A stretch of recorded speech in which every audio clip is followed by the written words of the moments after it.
हाँ नमस्कार मो ना विद्याहर उत्तर कुमार मु अनिश मोटर महिंद्रा फास्ट चॉइस कहूली। आज टॉपिक होची आमे माने समस्ते गाड़ी सर्विस सेंटर आनिक सर्विसिंग करुचे। सर्विसिंग कला परे घर को गले आमे आम गाड़ी केमिति मेंटेन करबा जानि पारु ना। सब बेले सर्विस सेंटर ऊपर डिपेंड रोचे।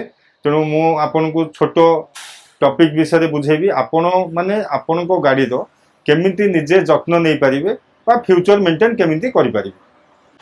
तेणु फास्ट ऑप्शन होची आमे समस्ते जेतले घर बाहर गाड़ी स्टार्ट करला समय इंडिकेटर लाइट चलुची कि ना सेटा को प्रथम चेक करबा।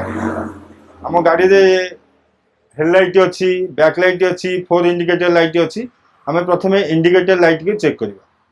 सेकेंड ऑप्शन होची आमे गाड़ी रो टायर प्रेशर प्रॉपर अच्छी कि ना। टायर नॉर्मल कंडीशन रे टायर प्रेशर रहउची, लोड कंडीशन रे भी टायर प्रेशर रहउची। आम यदि नॉर्मल कंडीशन में जीवा तार टायर प्रेशर अलग, यदि लोड कंडीशन जीवा टायर प्रेशर अलग। तेणु टायर प्रेशर चेक करबा निहाती जरूरी।